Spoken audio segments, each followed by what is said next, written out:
What's up, guys? Jason here, Morph, Mixology, Reptiles. Welcome back to the live stream. Quick turnaround on this one. I appreciate all you guys being accommodating and understanding about the change in days. Just so happens that moving forward, I can't guarantee Saturday nights are going to be available. So that's part of having a job, I guess. But I have to give it up to our guest tonight because he was not yet on the docket. We had, if you remember Sunday's stream, we had originally had Will Moreau's planned from Royal Canadian Reptiles, but his schedule is actually super stacked this week for lives for whatever reason. So we opted to go ahead and move that down. We'll do it in a few weeks. And I hit up Shane last minute and he's like, yeah, man, let's go. So without further ado, we'll go ahead and bring in Mr. Shane Kelly. What's up, buddy? What's up? How's it going? I'm tired, man. Tired. Yeah. I actually just flew in from vacation late last night. I'm tired too. I'm running on a couple hours sleep, but yeah, I was telling you earlier, I haven't told everybody what's going on here because I'm in the process of making the video about it. I mean, those that follow my Instagram and that have seen a lot of this, but needless to say, I've been working all day. So it's all for a good cause, but yeah, I'm smoked. Yeah, I was gone 5 days, and like when I come into the snake room just to like catch up on little stuff, it feels like I've been gone for a month almost. It's just like I'm used to like doing everything every day, to spot cleaning, and so there's not much to do every day because I do it every day, and then skip 4 or 5 days, it seems like a lot more work. Yeah. What where were you at for vacation? We went out to Tennessee and hung around. That's someplace I'd never been, man. My aunt lives out there. And my mom's talking about going that way. I'd never been to Tennessee. Yeah, I went out there. I seen Matt from O'Malley's Morphs while I was there, and I seen Moose from Great Balls of Fryer. I've already hung out with Moose a couple times out there and stuff, but it was my first time meeting Matt. And of course, you went to Dollywood, right? No, that's closed, man. I know, dude. Everything's closed. You know that. Yeah, but their Market Square, like the downtown, that part was open. So we went and like hung around Knoxville, downtown Market Square, and ate and did all that kind of stuff. Yeah, I listened to. I've said on the stream a bunch of times. I listen to Dave Ramsey a lot, and he's right there, just outside of Nashville. And he's like, Williamson County up here, man, we're just not participating. It's like, yeah. And to be honest with you, up here in Montana, we're not really either. This whole, we were really fortunate the whole COVID thing last year, and that did not really affect us at all. And I'm grateful for that because I got family in California, and I know how bad it was. So it's been nice here. Yeah, Tennessee was like when you're in Nashville and when you're in the middle of like Knoxville, like the big cities, you're wearing masks and stuff. But once you get out to the little cities, man, I got a friend from Bakersfield that lives out like Madisonville, Sweetwater area, and I went down there and had dinner with them. And man, I didn't see a mask the whole time I was in that little town. But like the population's like 1,200 or something. You know what I mean? So, I mean, dude, you've been in such a short time. You've been around the block and back again, as far as the community's concerned. And obviously the 15 minutes, a lame winner for last year with Snakes and the Fat Man. So you opened the season in January on the new episode. But if by some stretch of the imagination I have somebody in this chat that doesn't know who you are, man, give them a little background. My name's Shane Kelly, Small Town Exotics, on Instagram, Facebook, YouTube, most active on Instagram and YouTube. So if you try to message me, man, that Facebook Messenger doesn't really work that good for me.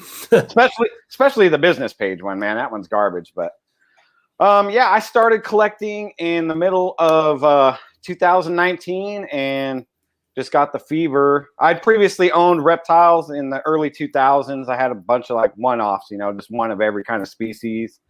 And I ended up with like 30 at that time. And then I realized like I couldn't breed nothing because I just had one of everything.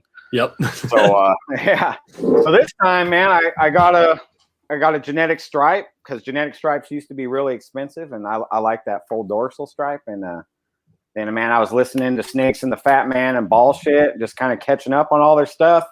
Found YouTube and seen what was really cracking nowadays, and I was like, man, I got the fever. And just started building from there. Started building the brand and just kept going. Still going. Yeah. So one of the things that I was curious about, obviously in your videos and in your background, that now you've got Freedom Breeder racks set up. So did you decide from the start to just go balls out and do it right, or did you start at the DIY melamine plastic, that kind of thing, like the rest of us? So from the beginning, once I got my wife on board, and she was like, once we're both on the same page, she was like, yeah, let's do it, and I did buy a couple. They weren't professionally made, but it's a local guy that makes really good melamine racks. Okay. And so I had a couple of those, and I had sea serpents. I bought sea serpents from the beginning. And then I just knew from the get-go I was going to get Freedom Breeder. So I had 10 slots of 70s in the melamine racks. And as soon as I outgrew that, I just bumped it up to the first Freedom Breeder. Yeah. Well, and you're what, an hour or so from there?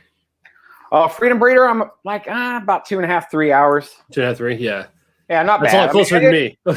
Yeah, I mean, it's a full day once you get there and you talk to everyone and pick up your stuff and all that. But I mean, it's a good day going to Freedom Breeder. Yeah. Well, yeah, and it saves a boatload on the freaking shipping, man. It's just insane. Yeah, for sure. And Jeremy in the comments, I don't know what you're talking about. Just Jerome from no, from Jeremy Bod. Okay. I don't know what you're talking about, Jeremy. Stop asking questions. Yeah, not quite is the answer, but it's coming, man. Give it. I gotta get a video on it.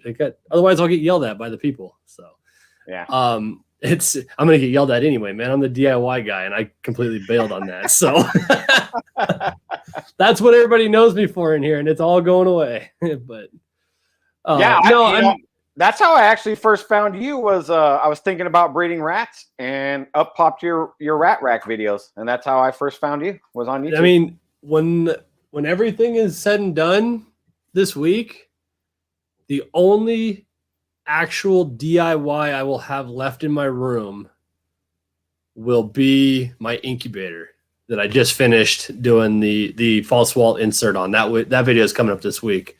That and obviously the room itself, but infrastructure wise, that'll be the only piece of DIY I have left. Right.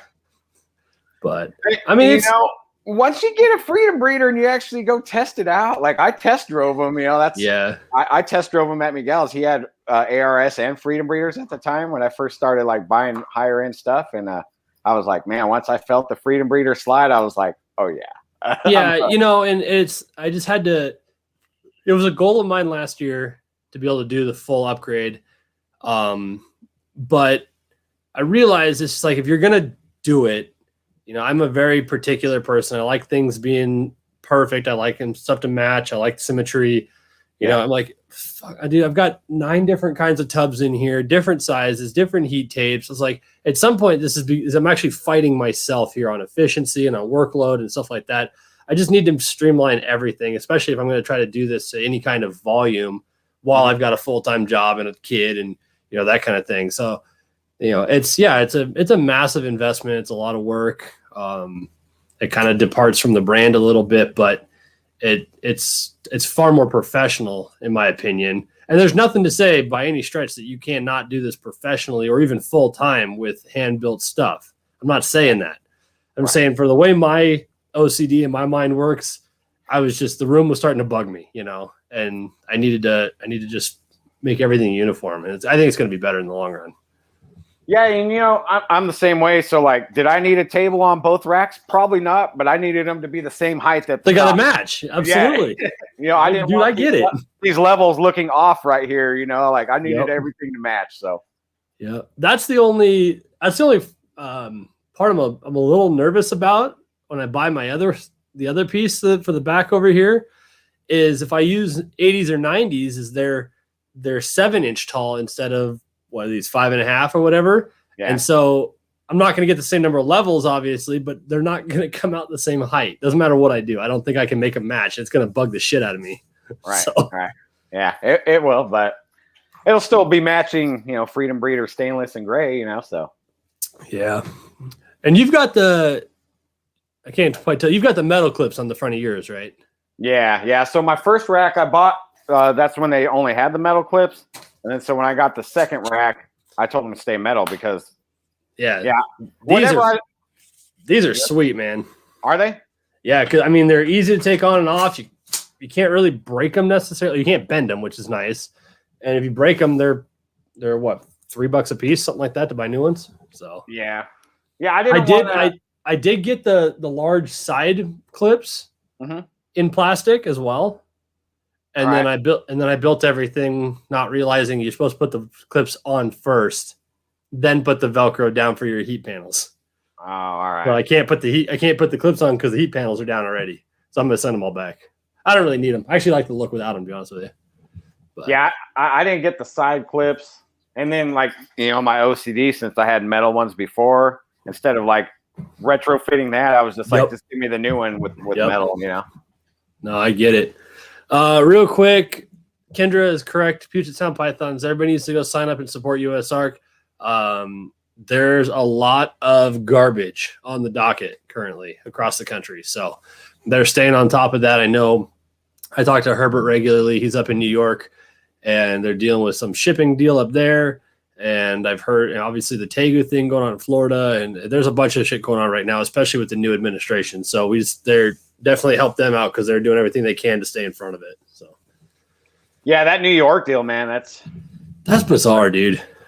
Yeah, well, let's not make them illegal, but we'll make them illegal to ship. I mean, yeah. I mean, you know, I can't remember who was I listening to. I was listening to some. Oh, it must have been Blue Line on Billy's podcast last night, because he's in New York as well, and he's like, if they decide to do this, whatever, you're gonna drive across state lines to Vermont or to New Hampshire or to Massachusetts or to Pennsylvania or whatever, and just ship from the hub there. But so, I mean, some of those people are in the middle of the state. That's a serious haul to try to do that, and you shouldn't have to. That's not the point. So right. We'll see. But yes, USARK's definitely on top of it, but it's not getting any easier. So yeah, every time I ship a snake too, I donate the change from the shipment over to USARK. So I'm like continuously donating. Yep. Yeah, and if all goes well, everything stays the same, we're going to be at the Tinley show in October, so that'll be super rad. We'll finally get to see Tinley, but we'll get to see a USARK auction. We'll probably put something together to bring again this year for donation. We put one up last October that was pretty cool. We weren't there to see it, but I got some videos from friends that were there. But we'll come up with something. I like doing those little handmade, things, build something, or like a one of a kind kind of thing somebody might want to put in their snake room or whatever. So, right. Yeah, something unique. Yeah, absolutely. Cool. I'm just running through, make sure I didn't miss nothing here. It doesn't look like it. All right. Well, I asked, I'll kind of pull the curtain back a little bit. When I do these live streams, I always ask our guest before we start if there's anything that's off limits we can't talk about, because some people have, they got personal lives, they like to keep it that way, and that's totally fine. Shane is not one of those people. So I had heard from Shane briefly on Chris Eaton's podcast back in January, the first one. You have a somewhat decorated past, to say the least. Yeah. You care to kind of give us a little history?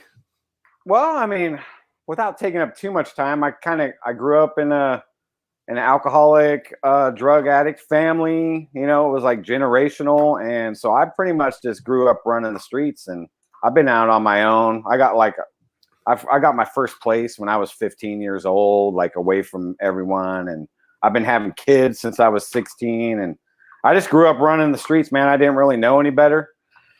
And I just lived a total different kind of life. Are you from the Bakersfield area originally? No, I'm from Santa Paula, California, which is down by in between Ventura and Magic Mountain. Yeah, so there's enough hood down there for sure to be a part of. Yeah, man, and it's just like a little town. It's like 3 mile radius. That's kind of where part of the small town name comes from, and it's kind of like isolated and from Ventura and LA and everything, and it's just yeah, man, so I just grew up, I did everything on foot. I didn't even have a car or nothing back then, and I just and then once I turned 18, man, I I picked up some charges, some drug related charges. I ended up spending about 5 years in prison. And I mean, like, so when I got out and I was on parole, like, this is how much of a family tradition. Like, me, my mom, and my stepdad all had the same parole officer at the same time. I mean, oh my God, dude. Yeah. That's like a white trash reality show, man. Yeah, man. Yeah, I mean, I've lived it. And so I mean, I never really talk about it too much, but like when people say like they came from nothing, like I literally did come from nothing, man. I've been shot, stabbed. I mean, I've done all that shit, and now I'm here. And that's one of the reasons I ask, and I wanted to put it out there is, despite all of that, I mean, if I'd have met you in a grocery store one day and I didn't know who you were or whatever, I might have thought you'd have, maybe a little bit rougher past. You may have spent a night in jail here or there, but I would never have guessed from your demeanor and your attitude and that kind of thing that you were like legit locked up more than once, and it's just, it's encouraging, if nothing else, to see people.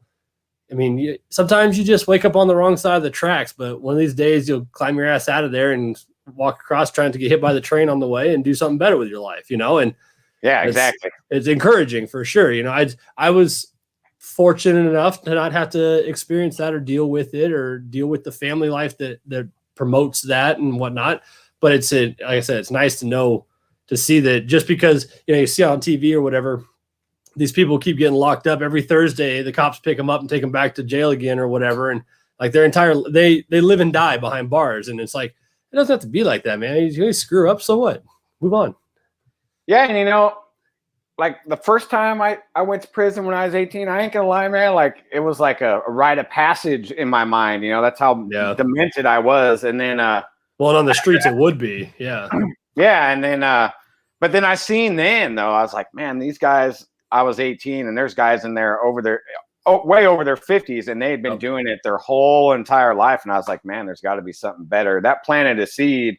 And then I still messed up for, some years, but finally I just woke up one day and I was like, I'm done with that, man. It's time to grow up and be a responsible young man, and then I just made a turn, and then so literally I had to start from nothing at that point, Yeah, no doubt. Yeah. Joined an apprenticeship program, became a journeyman operator, and like I worked up. I never even went to high school. I was already a dropout, and like at this point in my life, I got a college degree, and so it's been like a long process. But anyone can do it, man. If I can do it, anyone can do it. Yeah, exactly. Yeah. Where were you at? Prison wise? Yeah. My first one I was in Tracy, and my second one I was in Pleasant Valley over there in Coalinga, and then my third one I stayed right there at Wasco the whole time, mainlined at Wasco. So I just out of curiosity, because I'm admittedly somewhat infatuated with like the behind bars TV shows and Locked Up, and there's a channel on YouTube called Free Documentary, I think it is. Mm-hmm. And they do a whole series on the world's toughest prisons, which is really interesting to me, on how shitty some of those environments are. And people keep coming back for some reason. But what, realistically, what's it like? Well, it's racially segregated. First of all, like the whites stay with the whites, the Southern Mexicans with the Southern Mexicans, the Northerns, the black. I mean, and it's like segregated like that. And there's a lot of politics, man. There's like a lot of these little tiny rules, like you do this, you don't do that. And it teaches, and it honestly taught me discipline, because I didn't know what discipline was at that point in my life. When I was 18, I just ran amok my whole life. I didn't, what the hell is a rule? You know what I mean? And it actually started teaching me discipline. And then when eventually, when I turned a corner, like I used that whole part of my life as my discipline to be good, and, this is like what I do. I wake up every day and I start grinding, and I just use that mentality, and it's still with me, and because in there it's life or death, Yeah. Like you wake up, you make your bed, you go work out, you go to the yard in case something, pops off with another race or something. And like, that's what you do, and then, so like, I just turn that to a positive. The thing that's interesting to me is it almost seems like it, and correct me if I'm wrong, but it almost seems like it's regimented and directed and with consequence in that, much like the military is, but it's all like unspoken and internally. Like there's no written rule, but somehow everybody knows the rules. Exactly. That's what it is. And funny story about that, like I was on the delayed entry program for the Army, and I picked up my case and went to prison instead. So when people ask me like, "Oh, did you ever go to the military?" I'm like, "No, I went to prison instead." You know? I did boot camp behind bars just for yeah. I mean, so yeah, I mean it's similar like that. I never went to the military, but I have friends that did, and it's like that. It's very regimented, and like there's just things you do. There's no rule book, but you learn the rules real quick. And in your, for lack of better terms, excuse me, for your level of conviction, you weren't one of the ones that was locked up 23 hours a day, right? Yeah, there was a time because when I went in, I was young, so I was the guy like you would send to do bad things, and that adds your points up. Yeah. Politics, man. And, yeah. So I was a level 3 most of my prison life. So that's so you have the highest and one's the lowest. So I was the 3. So I was like medium high. You know? So, but you have done the periods where you're in that box for all but an hour a day. Like, dude, that's got to be. It's no wonder that people get in more trouble behind bars because you'd go fucking nuts being in a room like that for 23 hours a day. Like that's insane. And man, like when you get in there, it's a whole nother world, man. And like, no doubt, you can get caught up in that mentality and never leave. I mean, I've seen that though, and I can sympathize how people lose whatever sense of themselves they are and just mold to what the reality is around them and never find that drive to get out because all they do is look at concrete day after day after day after day, and they just become numb to it, you know. And it's insane. Like I can't imagine. I'm way too hard headed for that shit, and I'm way too much of a I need to be doing something. I need to go. I got stuff to do, kind of thing, to just freaking sit in a box all day, you know. Yeah, and you know, like that, like I said though, that like taught me discipline, and it taught me it just taught me how much I could actually handle as a human being. So like. Well, when I know Chris Eaton says it on his podcast, like, "Oh, COVID ain't nothing." I mean, like man, COVID ain't nothing to me. Yeah. I spent years by myself. Just like COVID ain't nothing, man. I'm locked into like a Ritz-Carlton, in my opinion. I got snakes, I got food. Yeah, you know? Yeah, right. Yeah, dude. Okay, so as part of the CDC, how bad is the freaking food, man? Is it? Oh yeah, it's not good, man. But you eat lots of top ramens instead, you know. Yeah, out of the commissary or whatever. Yeah. So and you learn how to make it, you know, with different stuff and make spreads or what they call it. Yeah. Well, that would be incriminating. I can't ask that. Never mind. It sounds like Jeremy Bod can relate to some level. I don't know his background either, but I'm sure it's something similar. And he wants to know, do you have any prison tattoos? Oh yeah, man. I got them like all the way up into my armpits, and I got like. And those are all prison applied. Yeah. So, wow. But so that's even though I was in there and a part of that life, like back. So I'm 42 right now. So back then, when I was like 18 to 21, like the main years I was getting all this stuff. Back then, tattoos weren't really accepted in the workforce. So like I was taking care, like I kept it at short sleeves. I was keeping everything. That's kind of smart. Yeah. So, you know, because hey, the guys that got out with tattoos all over their head and face, they always came back because they couldn't get a job. You're not wrong. You know, the tattoos, they seem to be becoming far more societally accepted. I mean, I know high-level multi-million-dollar attorneys that have sleeves and tattoos on their hands and up to here and, you know, whatever else. But there's lots of cops that have full sleeves. And back Absolutely. then, man, cops didn't have full sleeves. That was like there was a line in the sand, man. The convicts had full sleeves, cops didn't. And it was even as a comparison, when I went in the military in 11, when I joined, the dress code for tattoos were you weren't allowed to have anything where more where more than 25% of the exposed limb was covered in tattoos in any uniform that they offered, with the exception of the PT uniform, the gym clothes. All right. So for all of us, that meant you either always, if you had like sleeves or whatever, you always wore long sleeve blues or long sleeve ABUs, camis. Or if you wanted to be able to roll your sleeves up, like, you know, because you're in frickin' Mississippi in July, which I was, then you can't have more than, say, like this much with tattoo. So all of my first stuff was like this. Yeah. You know, and same idea. Now, dude, I was on Ellsworth Air Force Base, probably 4 years ago now, something like that. I was there for Sturgis, and I went to visit a buddy of mine that was still stationed there. Yeah. So we're talking 5 years removed from when I was in, and the guy standing at the front gate, fucking planting plants or whatever in his sand cami had tattoos down to here. Yeah. I'm like, the rules are changing, man. I think it's cool. I have no issue with it. I have an issue with tattoos on the face in general.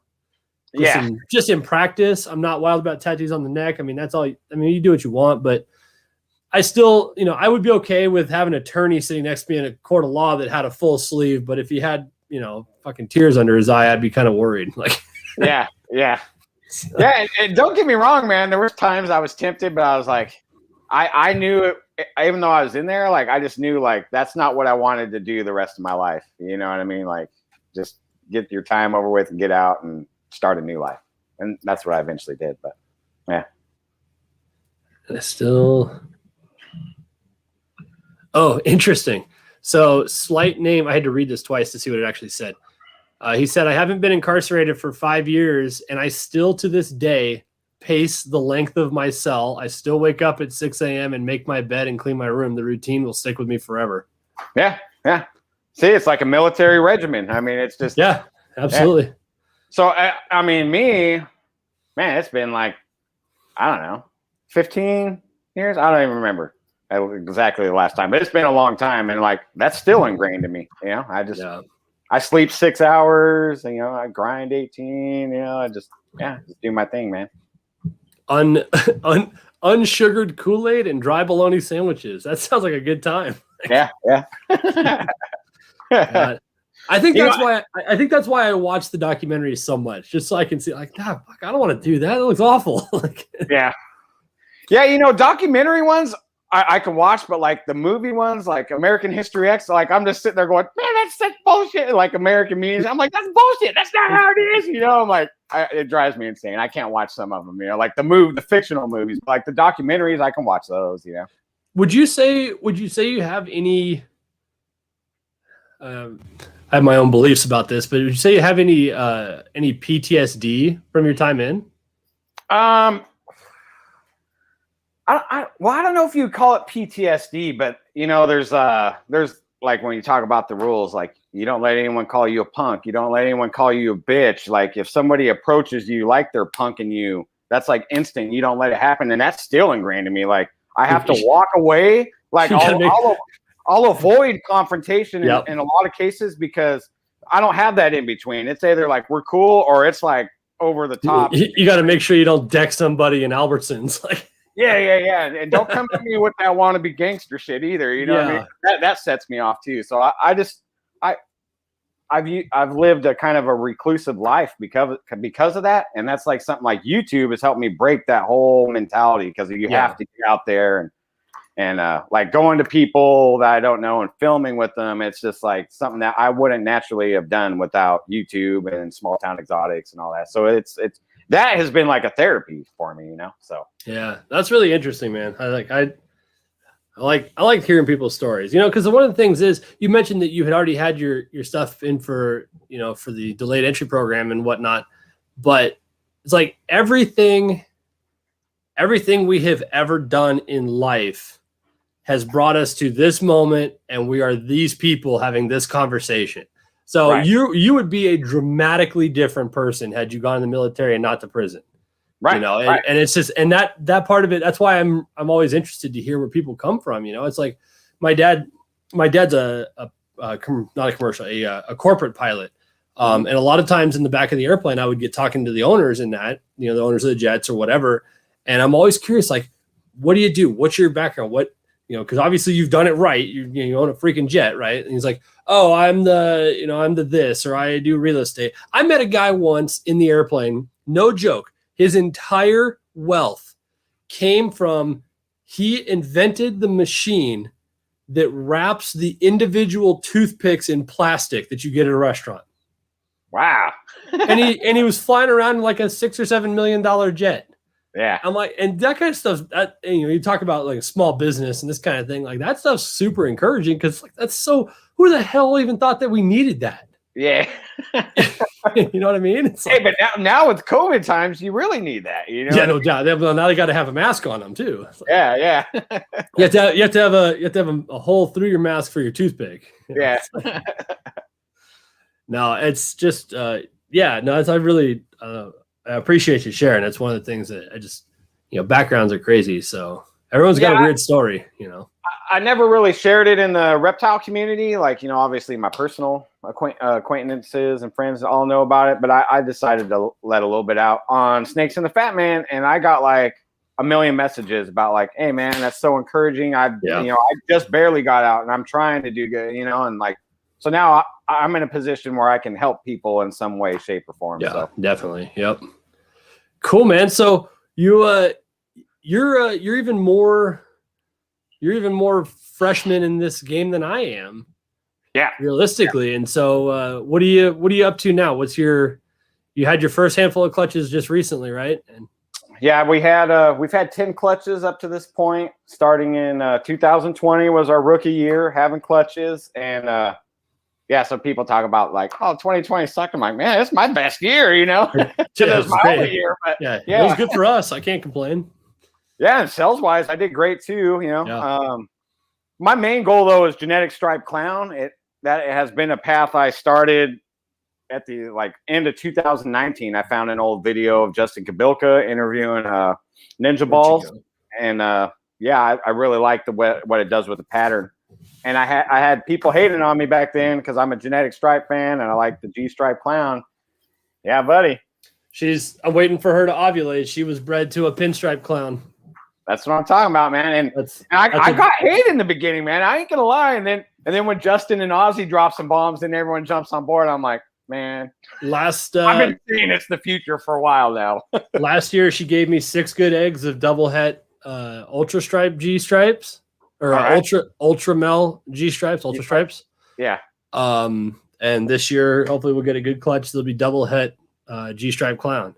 Yeah. So yeah, I'm stoked on it. The only problem is I've got cinnamon in both. I've got cinnamon in my double het ultra stripes, and I'll have cinnamon here, obviously. Yeah. In my double het ultra or G stripe clowns, and unfortunately, cinnamon and G stripe just takes away all the pattern. But yeah, I'm hoping to work with some friends and move kind of out of the project and then back in with some different genes. I want to bring in some, like the butter, lesser butter, some pastels, some of the brighter stuff, even leopard in G stripe is pretty cool to hopefully bring back some of the patterning and brightening stuff to kind of work with. I think, in the world of like leopard, butter, cinnamon, ultra stripe or G stripe clown should be silly. Yeah, for sure, man. Yeah, I'm laying down. I got a clutch of double hets growing up already. They're G-stripe clowns, and I'm laying more down this year and just start building my army. Well, we'll have to maybe talk about that. Maybe we can trade some secrets here, and that way we can mix the bloodlines up too this year. Yeah, because I have some cinnamon in on my side too, and it's I'm picking up what you're laying down, brother. So Dale in here wants to do. He's down with the G stripe clown stuff. Yes, he is, man. I love Dale. This freaking guy is trying to run my bank account into the ground. I can see it coming. Like he and I've been in talks for a while about a bunch of different things and some stuff we were going to do and back and forth. And all of a sudden I open Instagram and he's got this freaking, what the hell was it? Pastel leopard acid het ultramel male or something to that effect. And I'm like, come on, man. Yeah. Come on, like I got the pin ultramel down here ready to go. Like that would be insane, but I don't have fucking $1,500 or $2,000, whatever the hell that would be to put down here. You know, it's like I really want to get some acid or confusion stuff, but it's just like I just can't. But that's the place to put it is ultramel, no doubt. Yeah, I got a bunch of different stuff going, but my main focus is G-stripe clowns, and then I got sunsets, and I got some puzzle groups growing up, and pastel spot nose clown to hypo G-stripe. Yeah, now you're talking. Yeah, and I got hypo and desert ghost, and but I'm focusing on a few main things. Hey Corey, can I mention what you and I are working on? I see you in here as well, Corey Heft. He and I are partnering on a project too. He's doing some crazy stuff this year as well. He's right down the street. He's 8.5 hours from here, but that's close. That's close in my world. I mean, my dad could drive all the way to LA in that time, but that's close in my world, Yeah. Mojave acid head ultramel. I want it, Dale. I'm telling you, I got her. She's right here. She's ready to go. She can't go this year because I already bred her, but that would be insane. I would love to make some acid pin ultramels. That'd be just bonkers. Corey said we can.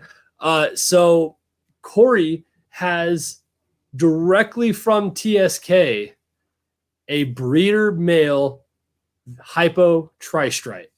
Oh, wow. Yeah. And it's nuts, dude. It is so cool. Tri-stripe is one of those genes I have been wanting to work a long time. Yeah. But it's another pricey one to get into, and I saw some of his pairings in that, and we were talking back and forth, and I talked him into letting me ship him one of my leftover normal females that I just didn't have a plan for this year, just to put to her, and we could split the clutch just so I can put at least, one double het girl on the shelf, start growing up. But and then he and I are probably going to do some more stuff next season with some more complicated things over here. But yeah, dude, the hypo tri-stripe stuff, and some of the stuff he's made has been cool so far. And I'm a big fan of hypo. I know it gets some hate out there, some other people, but hypo, man. I actually got a yellow belly het puzzle that just happened to be hypo. I wasn't even buying it for the hypo, but when I got it as a hatchling, I was like, man, this thing's banging. And I've been watching it grow up, and I'm like, hypo is phenomenal, man. I don't know why it gets hate. And I got hypo DG stuff growing up now because of that hypo girl. That yellow belly mimosa that I made last season, she's hands down my favorite snake we produced. The color and just the tone, it's nuts. She's freaking blue. Like it's insane. Yeah, and champagne in hypo is perfect. I'm doing a lot more hypo stuff this year. I like hypo a lot. Yeah, me too. Thank you. And man, something I did have happen just recently. Like this is like real current. Is I was gonna have my first clutch of genetic stripe, like visuals. I had a pastel banana genetic stripe bred to a pastel vanilla butter het genetic stripe, but I had a Partho clutch, man. So I got 3 of those girls that survived. And I'm just raising them. I'm just going to hold them all back and just raise them up and see how they do. I've went down the Partho rabbit hole and been messaging with Warren Booth and Travis Wyman and reading articles and man, it's like a whole trippy. That's like a whole nother rabbit hole. So I'm just holding all 3 of those girls back.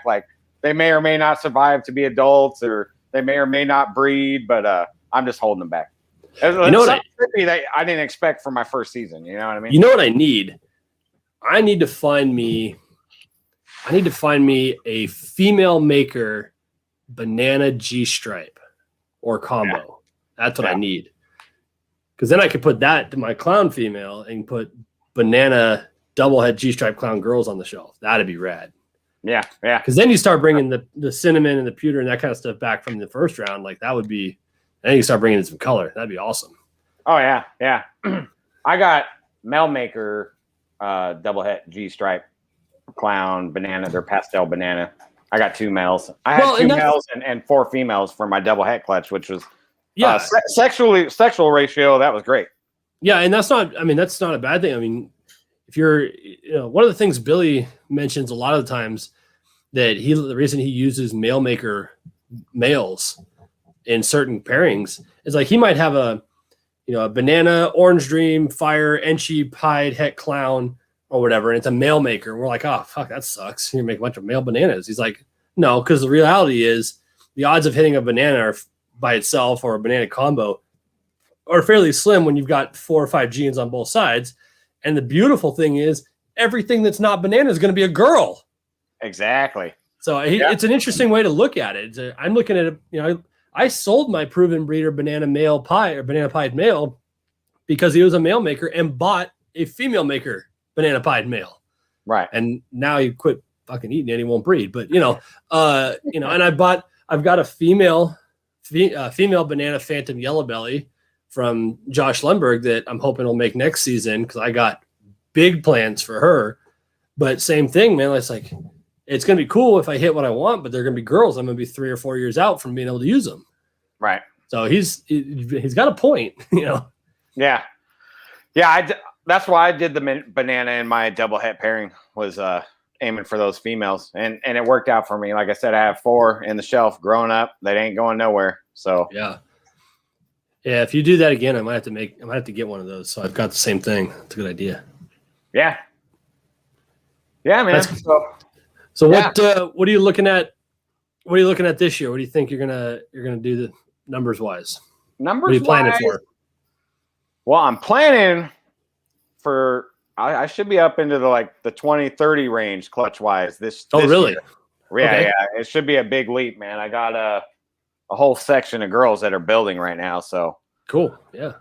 Yeah, but if only half or 3/4 go, then I'll be up there. I'll still be like 15 or more, I assume. So.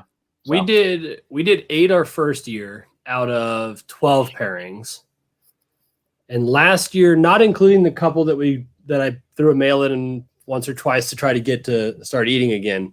I think we paired 28, maybe something like that, 28, 30, and we did 19 clutches last year. All right. Which is, I've still got, I think 10 hatchlings left is what I'm down to. Right. And not including the 17 or 18 I held back, but it's a fairly sizable jump, and it's a lot of animals when you think about it. Yeah, and something I've been lucky about. I don't know if it's just the way I set up my room. I got a mini split and a humidifier, so it's like a constant environment in here. My breeding season has been like year round. So once nice. I started having clutches, they just kind of been spaced out. So it's been helpful to me. So I wasn't just bombarded all at once. And yeah. That's not bad. I've steadily had eggs in the incubator until right now, this last clutch. But I should have a girl drop in here probably in the next 30 days. Yeah, I'm about 30 days out as well. We're actually way ahead of schedule. But this girl I've paired the last 3 seasons, and she's never gone. And then I came in one day and opened her tub, and she looked like she swallowed a Nerf football. Yeah. And her prelay is yesterday. So she's deep in shed now. So we're about 30 days out on her too. Yeah. But then we'll probably be another 50 to 60 days before the second one. I mean, I haven't spotted another ovulation since then. So we're way behind schedule other than that. I guess we're actually more on schedule for where we were last season. This girl's just going way early for whatever reason. Yeah. So. Yeah. I plan on just keep on honing down the collection. And, something I learned my first season was, man, I started off holding a lot back. And so I've kind of started thinning a few of those out as they keep piling up. I'm like, man, do I really need all of these, Yeah, we did the same thing in our first year because it's our first stuff. It's the first one we made. Like I held literally the first snake back that we cut. They came out. Right. It's a female pastel Enchi. Like, why? But I will argue with anybody. She is the nicest looking pastel Enchi I've ever seen. Yeah. Because my pastel Enchi scaleless head male throws some of the nicest looking pastels out there for whatever reason. He just has for a while. Everything he's made has been awesome. But as it's moving up, I'm like, yeah, when she gets going or whatever, I'm like, what am I really going to do with her? But I've got an older pastel girl down here. I've got an older Enchi girl down here. Realistically, we could probably move both of those out and replace them with her, and now I've accomplished both things. And so, but I'm trying. So the first year we kept a couple. I think we kept 5, I guess 4, something like that out of the first round.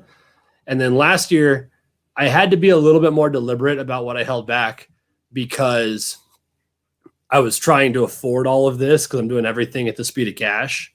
Yeah. And so I was like, I mean, Chris Sexton's in the chat. He knows he got my GHI clown female that I didn't want to let go of. But I mean, that was a sizable part of my investment, you know, and I just, sometimes you got to do what the business dictates, so to speak. And so, but there was some stuff, it came out of the egg. I'm like, there ain't no way in hell anybody's getting this. Like that yellow belly mimosa. I'm like, when I saw that was a female, no, that one's staying here. No way. Right. I mean, she's stunning to begin with.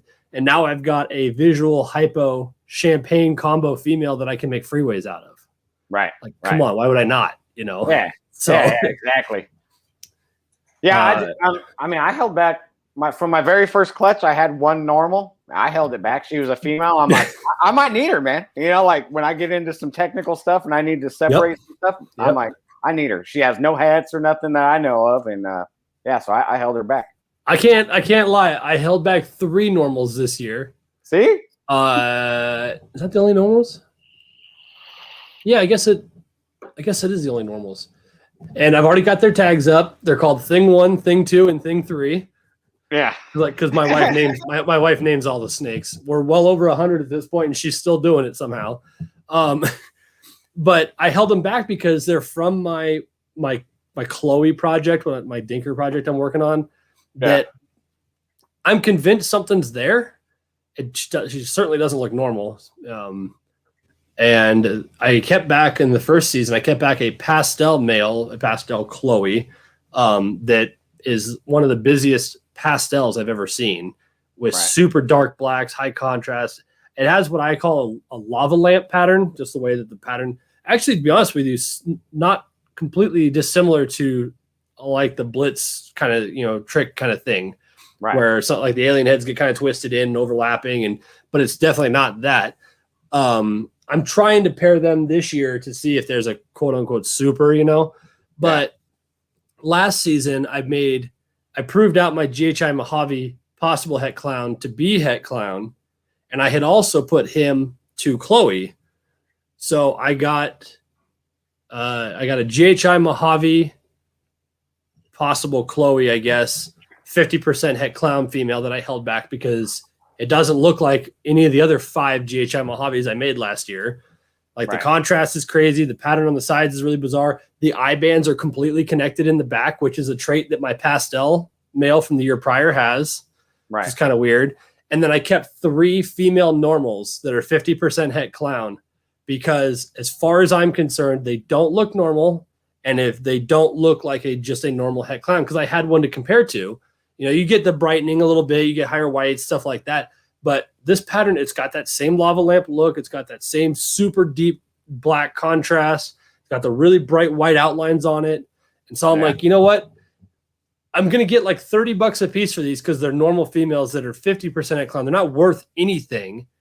But if they prove to be het clown when I go to breed them, then cool. They didn't cost me nothing to make. And if this Chloe thing actually develops into something and I've got 3 Chloes that are het clown up here, you know, it'd be something to already have stashed away. Yeah, exactly. So that's kind of how I looked at that first normal. Well, all of our snakes have names too. So her name's Norma. And I was like, man, I'm going to get what, like 20, 30, $40 for her? I'm like, she's worth more than that to me, you know, just sentimental value because she's from my first clutch, you know. So I was like, I held her. I actually held 4 back out of my first clutch. Chris Sexton knows. He's like, the pastel inchy scale said that he got from me looks like OD. And his female is, I mean, she looks great. She's growing way faster than anything I own. I don't know what I'm doing wrong. But I just do that. That male just throws really nice pastels for whatever reason. So, and I actually put him this year to my pinstripe ultramel because I think despite what comes of the Scaleless project, I think a Scaleless ultramel is going to be bonkers. And even if I only make one and keep it for my personal collection, that's fine with me. You know, but especially you get into like a super inchy pin, pastel super inchy, Scaleless ultramel. It's going to be stupid. I think it's going to look like it's electric. Yeah, it's gonna be bright, man. Yeah. Yeah. So I'm just gonna make one for me, even if we find out that the females are no good, which I have a hard time believing. But if that turns out to be the answer, dude, I'm gonna put one on the shelf just because it freaking looks cool. You know? Yeah. And if nothing else, the scaleless head stuff, the influence is phenomenal. I love what it does. And as good as this male is, even if I just make pastel inchy scaleless head ultramels to put back, they can only make my ultramels cooler, you know? Oh yeah, absolutely. So yeah, man, that's what they say, right? Make what you like, make what you want. Yeah. So I mean, I got to make stuff that other people likes too, so I got to pay the bills at some point. But you know, that's what I kind of like about the G Stripe Clown project, because you know the byproduct, you're still going to be putting off like genetic stripes, clowns, and you know it's still going to be good stuff. So yeah, I'm doing the same. The doubles and triples are definitely obviously where this is going. We have a substantially better chance at dreamsicles this year. We missed last year. Excuse me. I hit the pied and I proved her out and made the lavender, but I didn't make any double visuals. But we have a dreamsicle male now that we're able to use, a proven breeder. So that helps, you know, a lot, obviously. For sure. So that's cool. You obviously made some holdback stuff last year. But that's definitely where the money and the intrigue is going to be, is in doubles and triples moving forward, you know. And it's tough because you look at the amount of square footage you have to work with, right? And you're like, okay, I'm going to do this pairing. Oh, I hit 4 females that are double head. Hell yeah, I'm keeping them all. Like, why wouldn't I? And then all of a sudden you've got this 70 tub rack over here that's full. And at some point they have to come out of that into a breeder rack. And like, there ain't enough room for 70 tubs over here. You know, it's like, yeah. No, I know, man. Like my second Freedom breeder rack that I bought it because that's how many snakes I held back that have to go somewhere when they're adults. So I'm like, I might as well get it now, because I bought the second one with all snake money. So I was like, man, looking ahead, I don't want to be having snakes in little tubs, giant snakes in little tubs. I better get it out, you know. Better get that's what the one that's going over there is going to be. It's just going to be kind of an overflow because I'm going to need it. Yeah, for sure. But I think go ahead. I was saying, where do you think your sweet spot is? What are you shooting for? Numbers wise? Yeah. I'm not sure, man. I'm kind of like, my personality type's like go overboard until you can't handle it no more, and then back it down to where you're comfortable. So I'll probably like go too much, eventually like go over my limit, and then I'll know where my limit is, you know. That's fair. What is too much, yeah. My dad always taught me when we were riding motorcycles. He said, from my racing days, you never know how fast you can go until you crash. Exactly. and then we just go a little bit slower than that. Yeah, exactly. And you know, as my boys are growing up, they're helping out more and more. So they're helping take some of the workload off me. My wife gets a little bit more involved all the time. And so, you know, the more people that are helping out, the bigger we can go eventually, you know. So do you want to go full time? I mean, if it works out that way, I'm cool with it. If it doesn't, I'm cool with it. You know, like for the next 10 years, I don't plan on taking any snake money out of the business. I just plan on reinvesting for the next 10 years. Cause, you know, I did my initial investment off a separate business I had at the time, and I was shutting it down. So I put all that into the snakes, and I just want to keep building that with its own money. Yeah. And then my normal 9-to-5 job, that pays for my family and house and, you know, all that. So I keep all that money separate. What's your real job? I am a occupational safety and health manager. Oh, OSHA. Gross. Well, I don't work for OSHA per se. I work for the private companies, but yeah, I'm a safety guy, which is like way different than my personality. Because oh, no doubt, right? Yeah. My stepmom has worked for the same tilt-up concrete company for my entire life at this point. So she's got to be going on 30 years, I'm sure. Yeah. And she is their lead safety like rep or official or, you know, whatever the hell in the office. Yeah. And man, when I was a kid, I used to go there after school, whatever, and I'd hang out in her office until she was off. And her freaking bookcase would just be full of fucking binders like this with OSHA written on the side. I'm like, God, this looks miserable, especially in California. But yeah, there's a lot to learn, and it's endless though. There's so many different directions you can go with that career, and yeah. I mean, I did heavy equipment, and I was a crane operator for multiple years too, and that kind of like led me That's pretty over cool. into this career. And I don't know, yeah, but safety's endless, man. You can go find so many little niches. Like you could be like an instructor or a trainer, or you could be the guy out in the field, or you could be managing. And there's just so many different niches and industries you can take that. So yeah, no, that's rad. I'm always interested. Like I said in the beginning, I'm always interested in what people do, especially when they've got a real job, so to speak, and and they're trying to make this their existence. I think that's rad. I have zero desire to go full time at all, none whatsoever.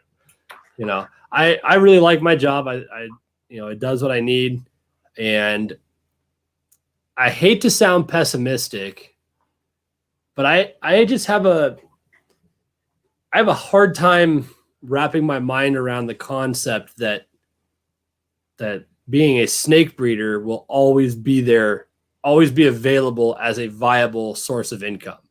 Like my theory is that the bubble will pop eventually, and I could be completely wrong, but this is an industry that while it's doing really well, while there was spikes even through COVID, sales were up, everything was going good in that.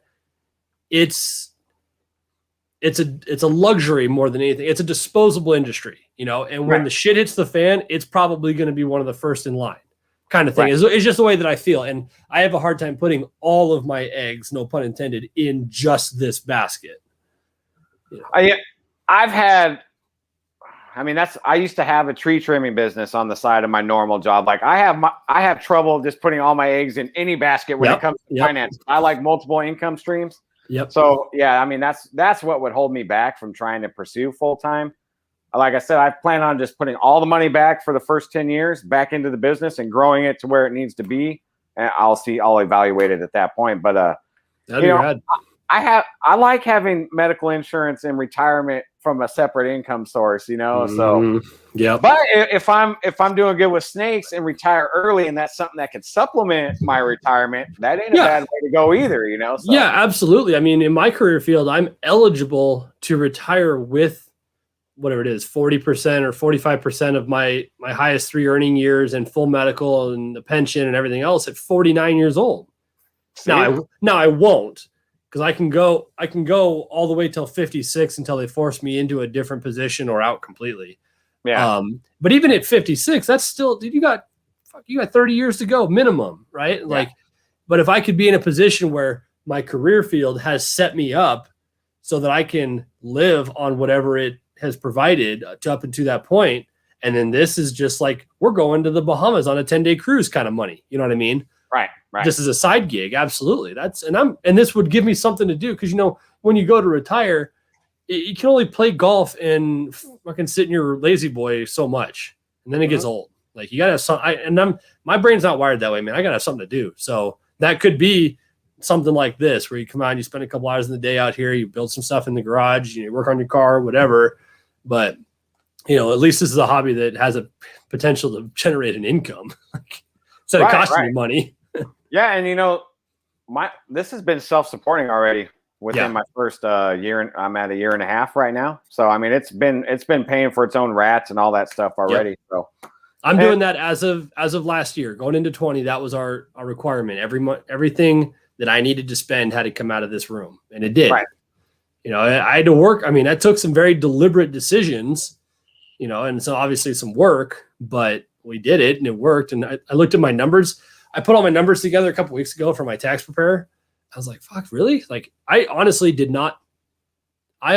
had you asked me 3 weeks ago what we did top line last year, I'd have missed by 15,000 probably. Really? Yeah. I was surprised, but I was also a little bit choked up and sick because I had spent it all too. Yeah. And that was the point. As money came in, as I had available, I put some money on these. I bought a snake. I ordered rats. I got new bedding. I built the room, whatever, as money was coming into the account. But if there was no money in the account, I didn't do anything. You sell an animal, you get it shipped, there's money in the account, you can do something with it. But yeah, I went and added it all up, and I'd have been way off. I was actually kind of surprised. But it's encouraging because I look at that as now, well, shit, if I can do that and more every year moving forward, I did the biggest investment part of it I needed to this year. I can actually start pulling legitimate money back out and bringing it home and helping pay off some debt and, get my daughter's college fund started and pay off my truck and, that kind of thing. Right. And so it's exciting because now I can, the first 2 years, you're like, all we ever do is run the credit card and buy more stuff. And like, I'm not seeing anything. It's tough when you spend thousands of dollars on an animal and you got to sit there and look at it for 3 years before you can do anything with it. Yeah. Yeah. Oh yeah, I know. I mean, I bought some higher up females or whatever my first year, and like still I haven't got nothing back. But when I do, man, it's gonna hit big. Yep. It's a weird game, man. It's a weird game. Well, something I learned from something that always stuck out when I was listening to bullshit is like Sean Bradley made a comment a couple times about like how he sold snakes that he didn't want to sell because that's his main job and he had to pay the bills. And I was like, you know what, man, I don't want this to be my only income because I want to be able to progress faster and further. Yep. I don't want to, if I want to hold something back, I don't want to have to sell that snake to pay my mortgage payment or something. You know what I mean? So I kept that money separate since the beginning. Well, it's a lot like Brian Barczyk said last week on here on Sunday. He's like, we haven't taken a paycheck out of BHB in 5 years, and I don't need to. He's like, and so if I go through and we produce stuff, and I'm like, oh, that's cool. Like the Lori projects, like I don't want to sell any of these, and I don't have to. So screw you. Like, right. And that's a cool position to be in for sure. Yeah. The only thing that limits me right now is like rack space and space in general. It's like, yeah. I know that struggle. I got 160 square feet to work with. That's it. Yeah. What do you other than G-Stripe Clown? You got any big stuff on the docket? Well, I do have some hypo DG double recessive stuff growing up. That'd be sweet. That's going to be a little bit later on. I should be breeding one of the DG girls this year though, hopefully. And then, I got a sunset group growing up. I got some puzzle stuff growing up. I got a dreamsicle project as well. I probably won't hit the visual dreamsicles till 2022 though. I'm laying down more heads and stuff right now, but I have the stuff in the works. Yeah, man, I'm in the redhead project. I got a redhead hypo. I got a pastel butter redhead hypo, so I'll be laying down some double heads with that too. That's one of the, that's one of those genes. I've said it before on here. I have this policy that if I don't get it, I don't understand it. If I can't see it, I don't know what to look for, whatever. I typically, or for the most part, I don't work with it. Right. Perfect. One of the example I always go to with people, I don't understand red gene and ringer gene. I don't get it. So I don't have any, Right.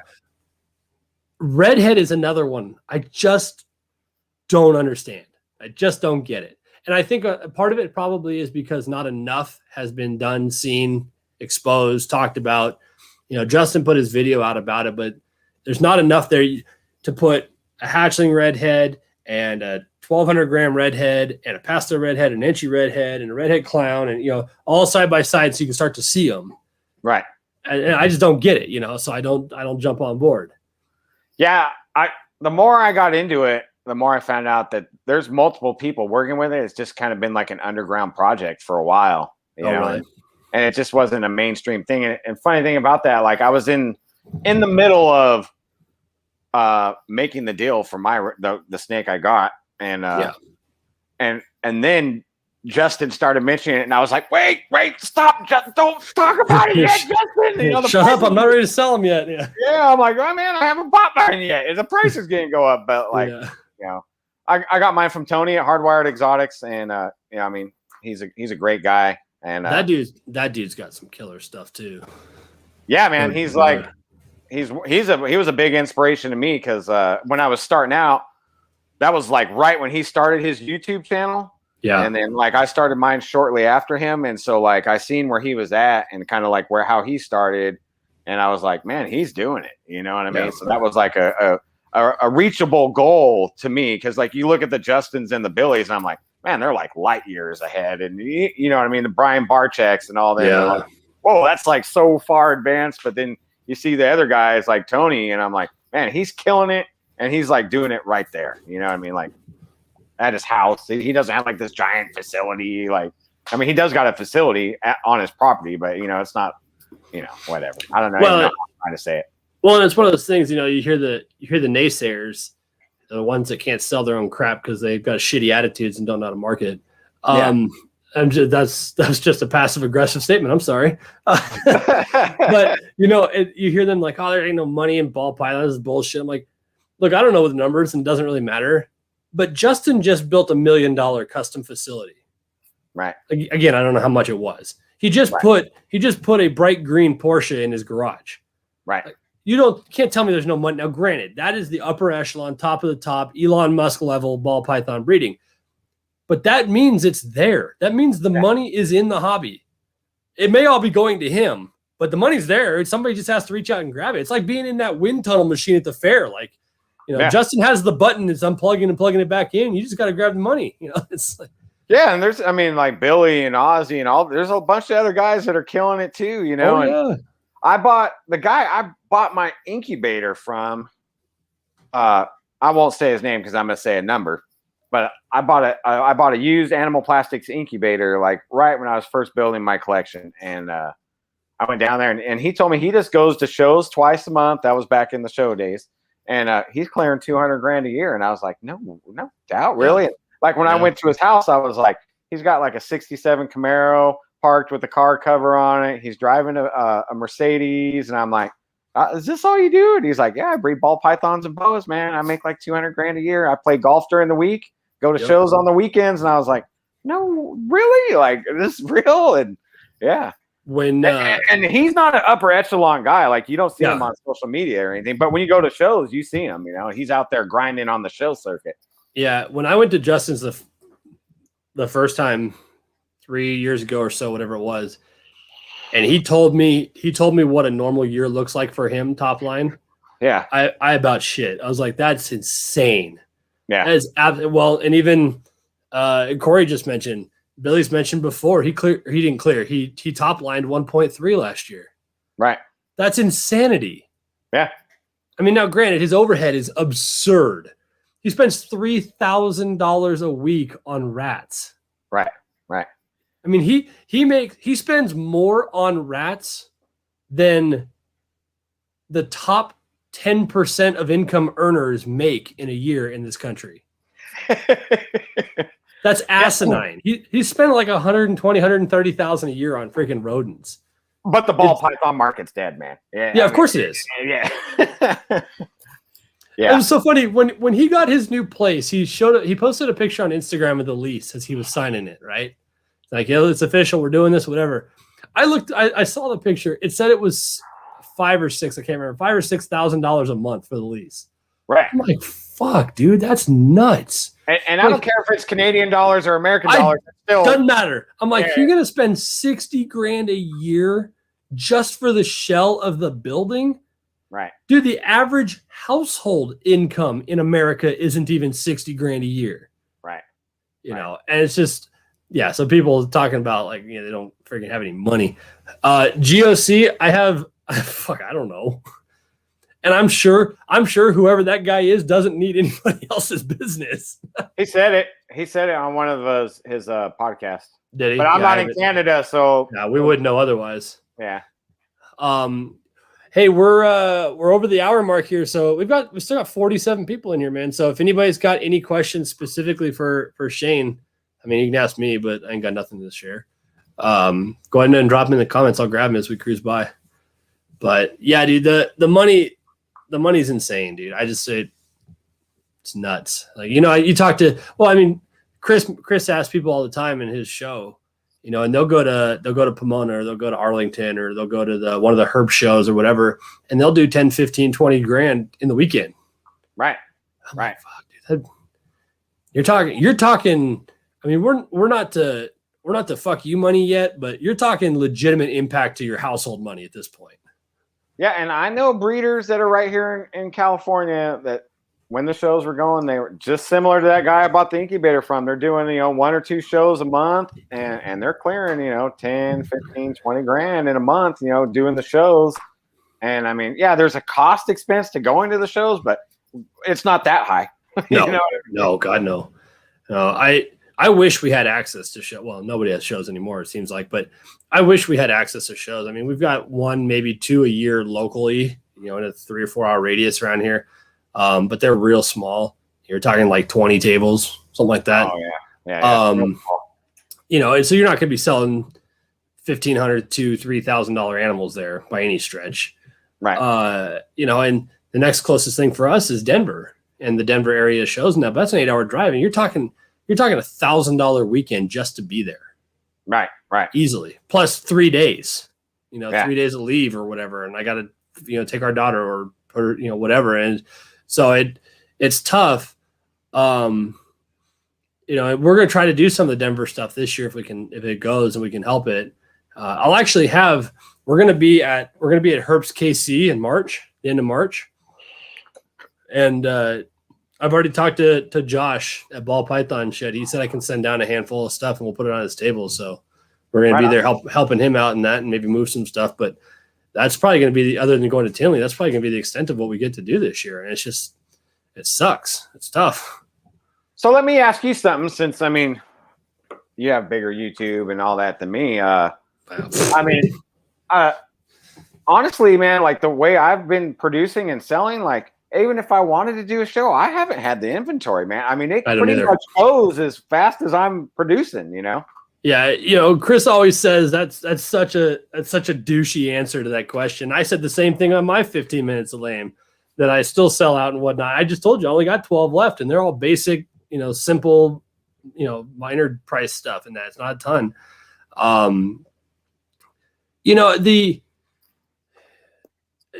They mentioned Billy and Devin, I think his name was, from Blue Line. They mentioned him yesterday in that podcast, the two of them.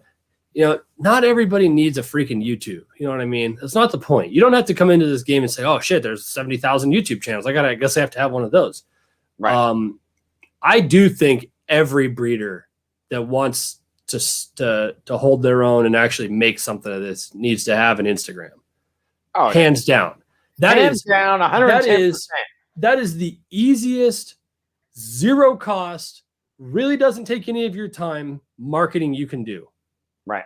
I come in here and people ask me all the time. And look, I don't like bragging on myself necessarily. Maybe, but you mentioned my channel and that, and like, yeah, we're knocking on the door of 15K on YouTube.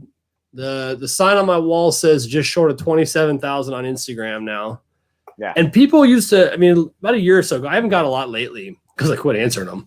But I used to get questions. I used to get messages constantly. Hey man, can you help me figure out, like, how do I grow my YouTube? How do I grow my Instagram? Can you shout me out? And first of all, people ever ask me for shout outs, I just delete their message. I fucking hate that. That drives me insane. Because I didn't do it. Yeah. Unless it's like a close friend doing something, exactly. Like I will then. But like if somebody asks me for a shout out or they ask me to follow them, I'm like, delete. You know what I mean? No. Like I grinded hard to get where I'm at on Instagram. Exactly. And if you watch my stories, I'll throw up, I'll sell or not sell. I'll share people's posts. Like, I didn't, but since Dale's in here, Dale posted that Mojave Acid had Ultramel mail or whatever. And I'll take, maybe I did, and I'll share that into my stories. I'm like, dude, somebody needs to buy this. This is freaking rad. So I don't have to, kind of thing. And I'll tag the breeder.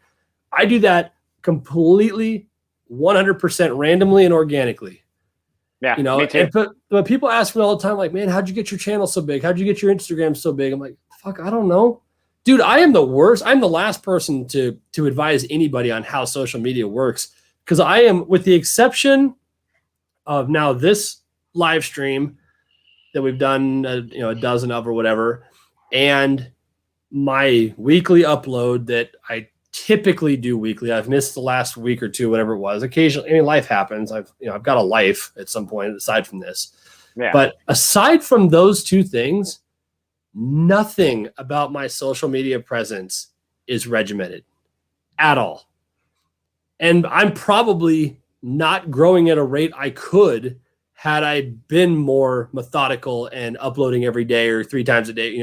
Somebody's like, oh, if you put if you upload on Instagram 3 times a day, every single day, you're going to grow better. You know what? I don't know. I don't understand the algorithm. I don't have time to dig into it. I don't understand I don't care how it works, to be honest with you, because the reality is I know that YouTube is not going to be a major source of income for me.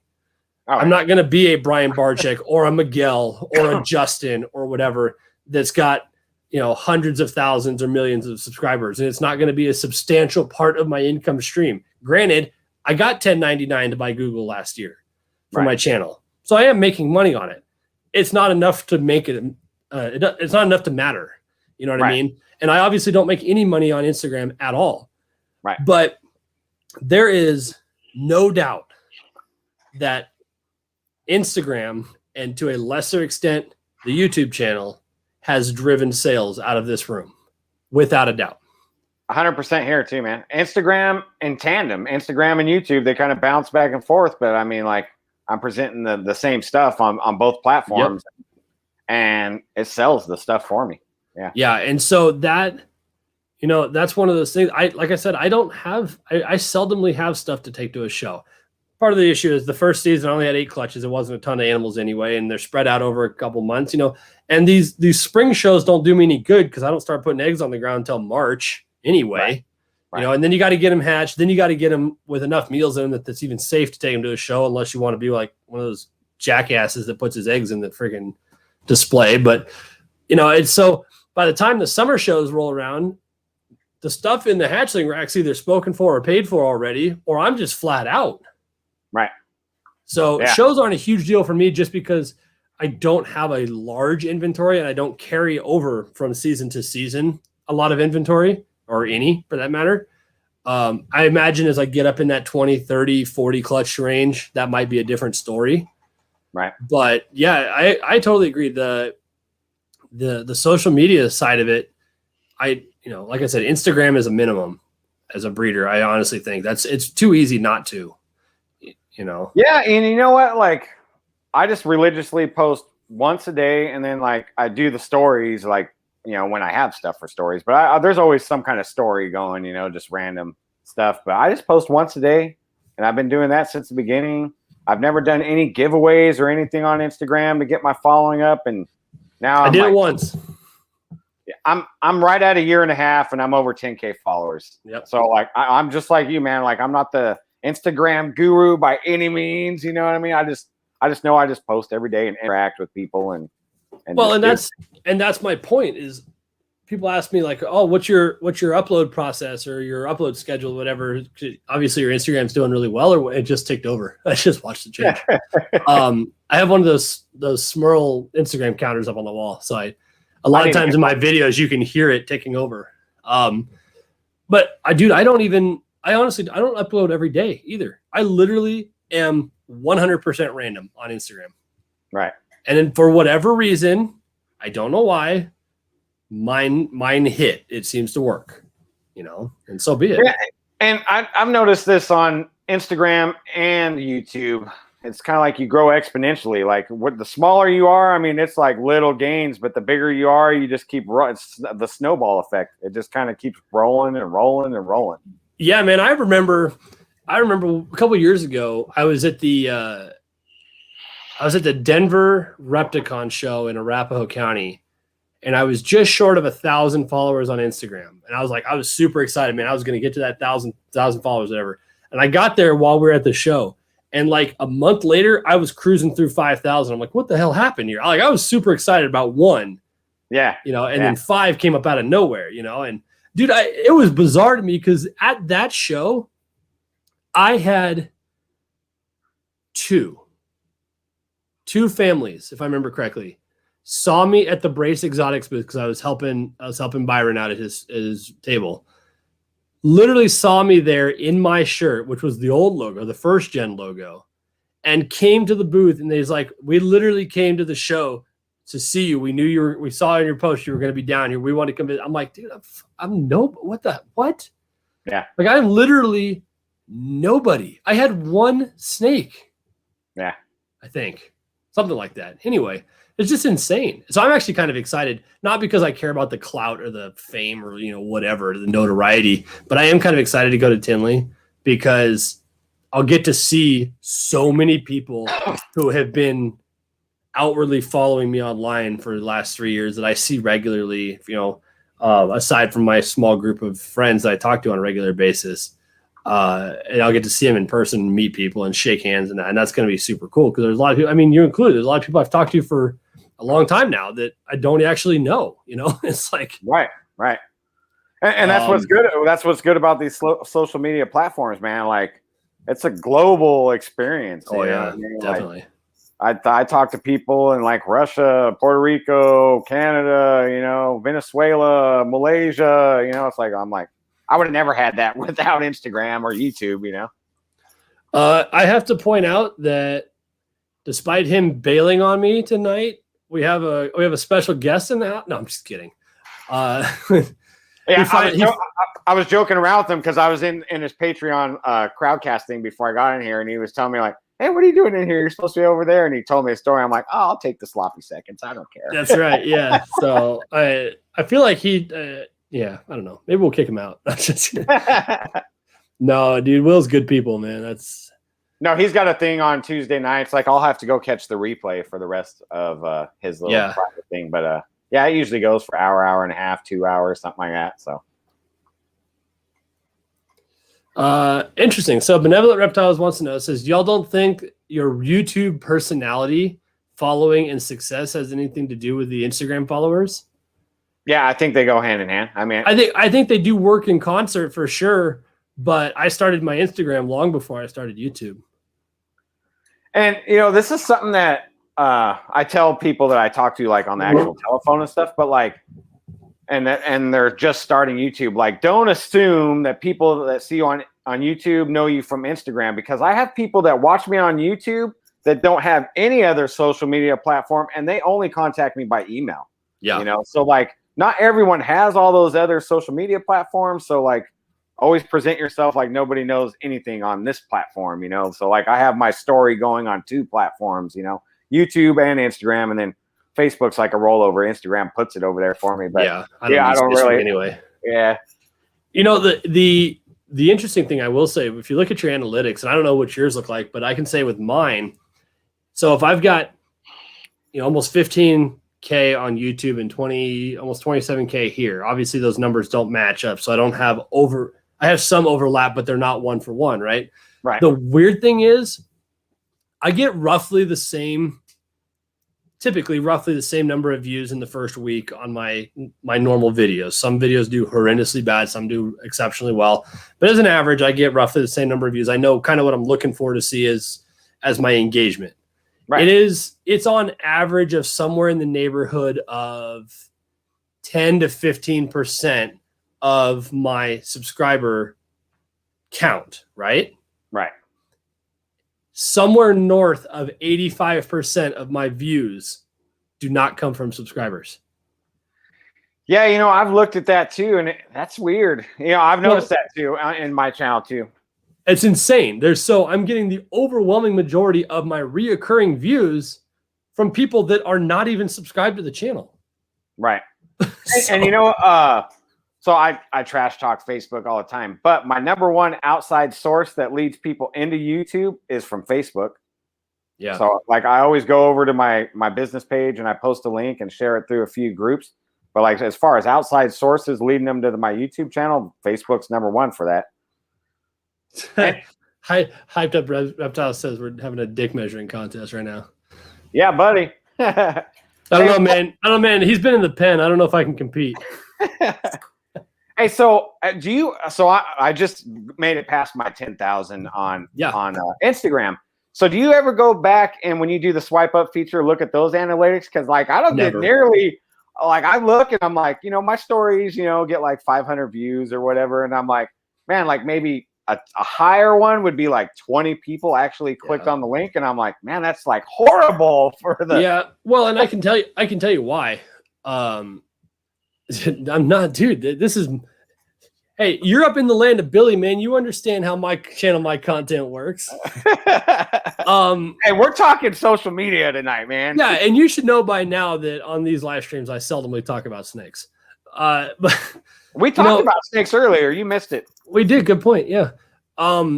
No, and I think I know why. I don't look at the analytics for the swipe up feature because I don't really care.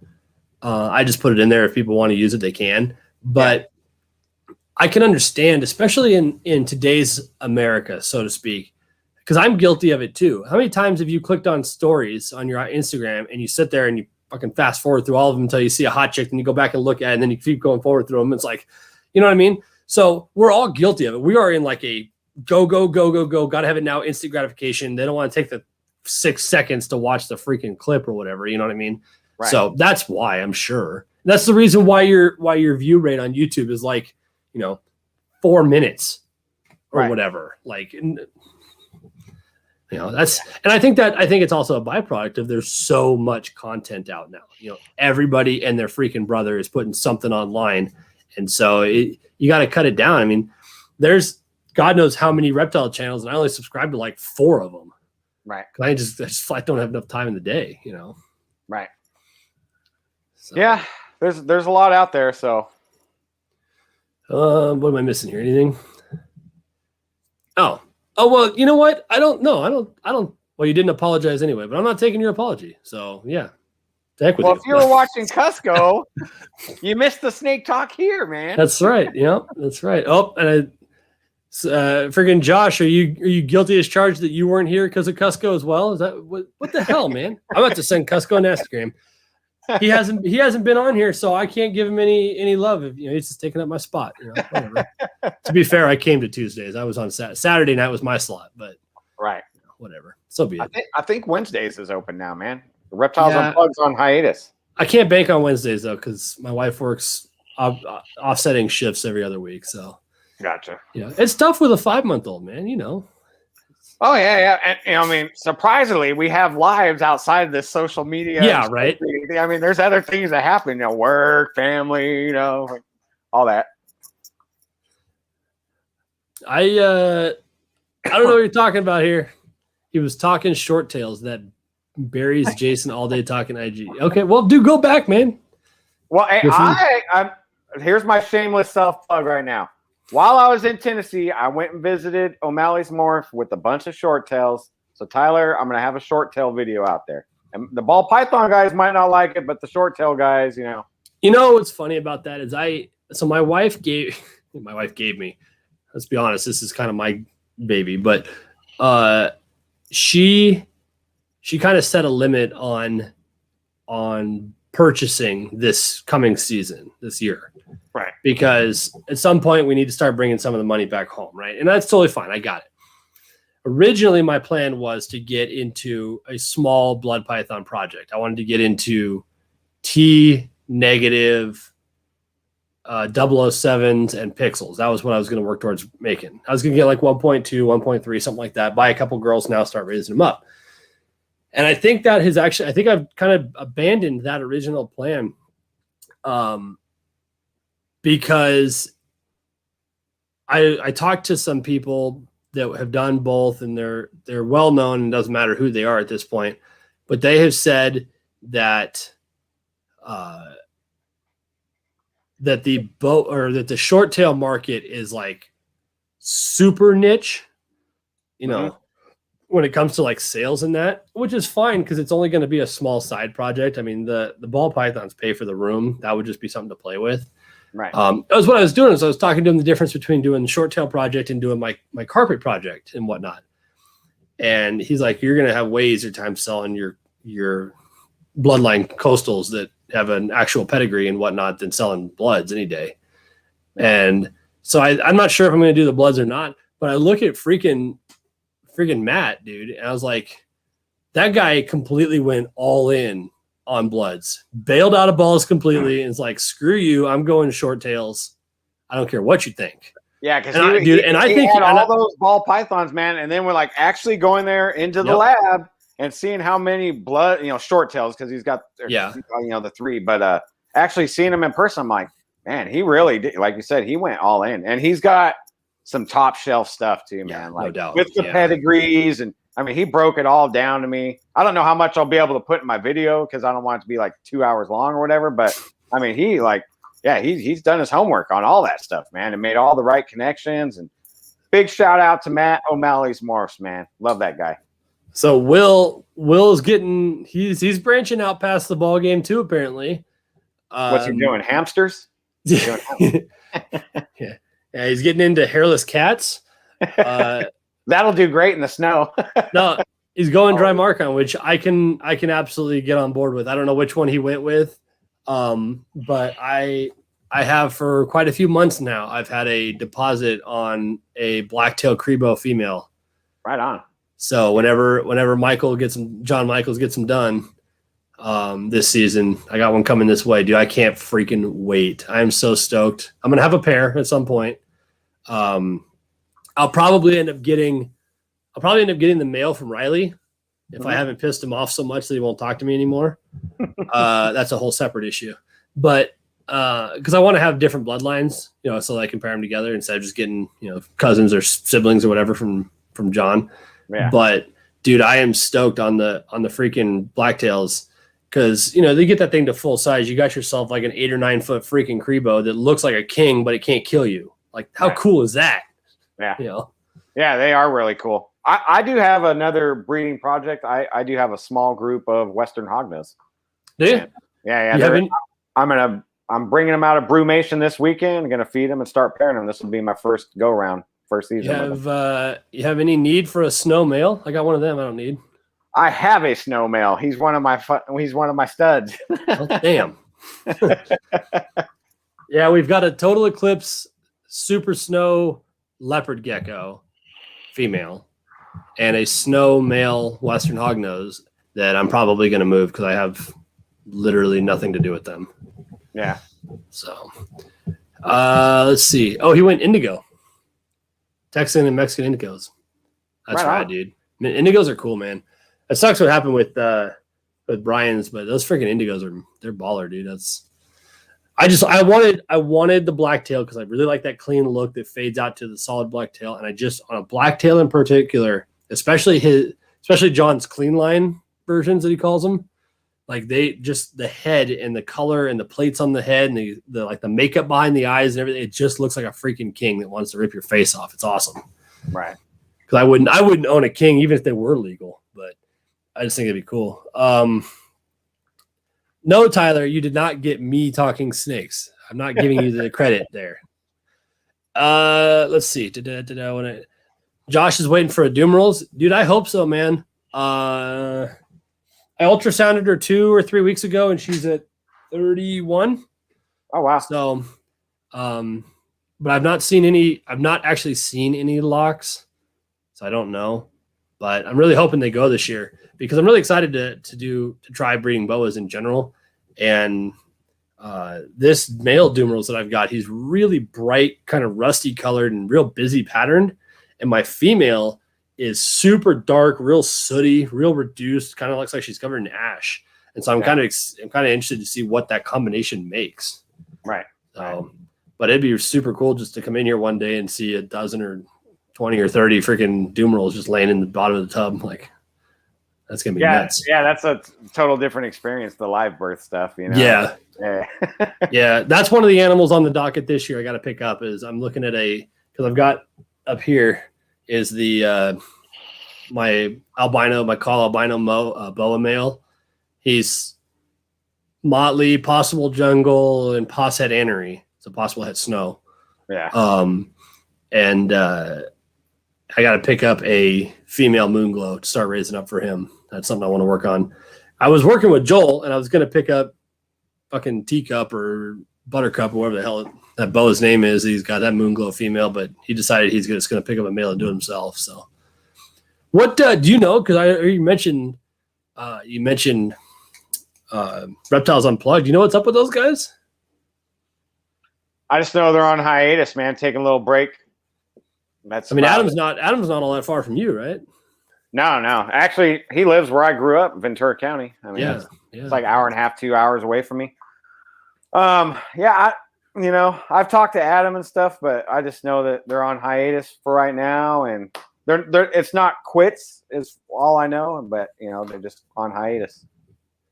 Let's see here. Looks like a couple questions I missed here. You should get those two guys on your show and and back them in the corner about it. Well, I should, because they had me on right before they went on offline. Yeah, and so I can turn it around on them. That was right. That was right after Adam shaved his head. It looked like Howie Mandel.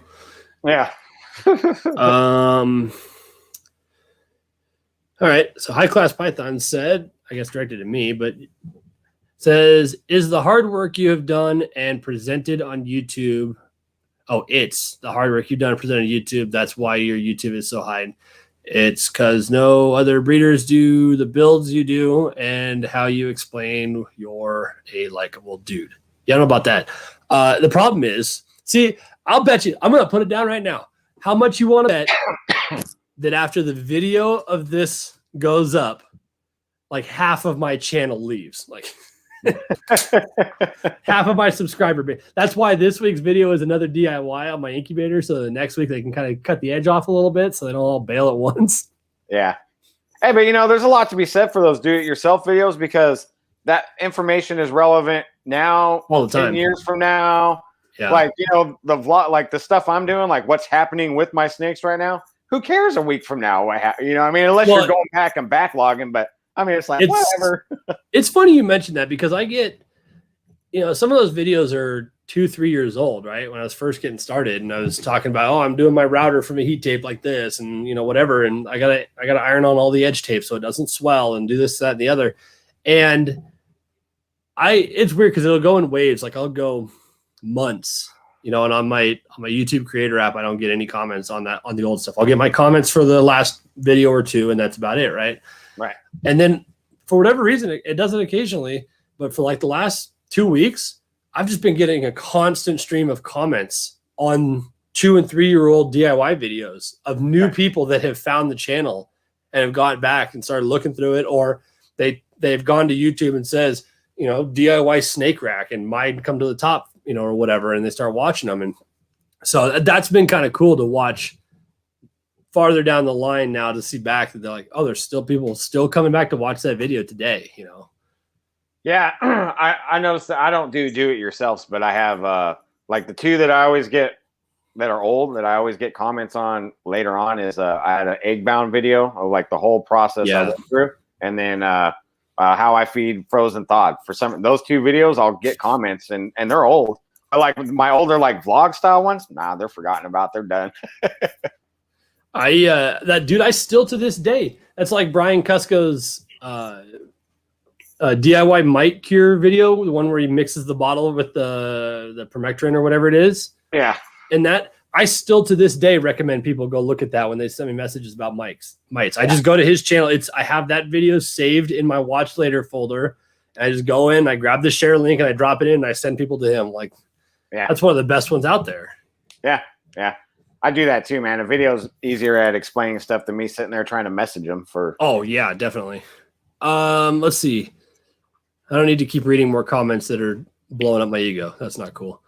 Friggin' Tyler's gonna get all butthurt. We stopped talking about snakes. Where'd they go? Oh, Jerome said, "Oh, what the hell?" He said the Reptiles Unplugged guys are on a hiatus because I was on the show. I had to have been one of the last ones. I don't think I was the last, but I had to have been one of the last. Yeah.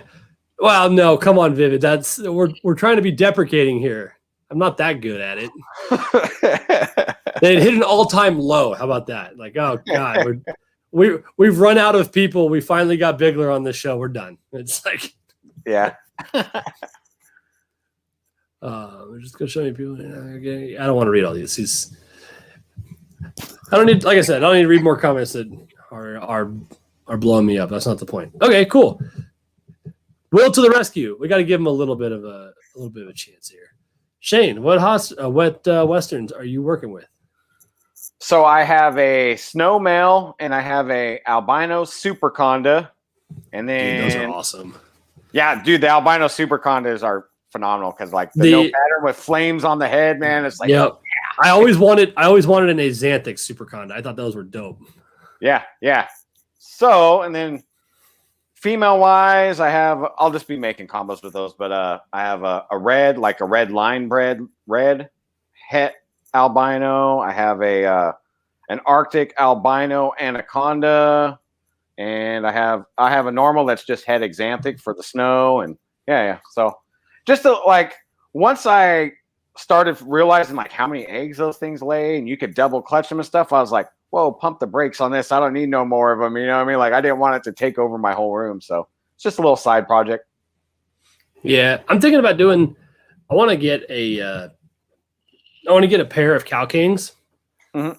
You know, just kind of like an homage to the homeland, and I also want another snake eater garbage disposal to have in the collection. I think that's smart. That's part of the reason of having the Crebo too. But I thought about getting a pair and getting ones that are genetically compatible. You know what I mean, morph wise in that. I was like, man, I don't know nothing about breeding colubrids, and I don't know if I want to go through all the hassle of the brumation and the this and the that for just one, maybe or two clutches, whatever. Like I don't know nothing about it, bro. So after breeding ball pythons, you know, like the hognose community, there's a lot of them, and their prices are like right up there with ball python prices. Like are they really? Oh yeah, man. I mean, they got some upper shelf stuff, but like they don't have much content out there. They're, in my opinion, they're like more underground versus like, say, ball python community. So well, like I had to make friends with some of them and like, look, man, I need help with this whole first brumation. And so CJ's Reptiles, man, that guy has like walked me through every step of everything. Cause I'm like, just pretend I don't know anything because I don't, you know what I mean? Like what temperature. So like I said, I'll bring him out and he'll walk me through the next, but I'm going to feed him and start pairing him. And he's going to just like hold my hand through the whole process. And yeah.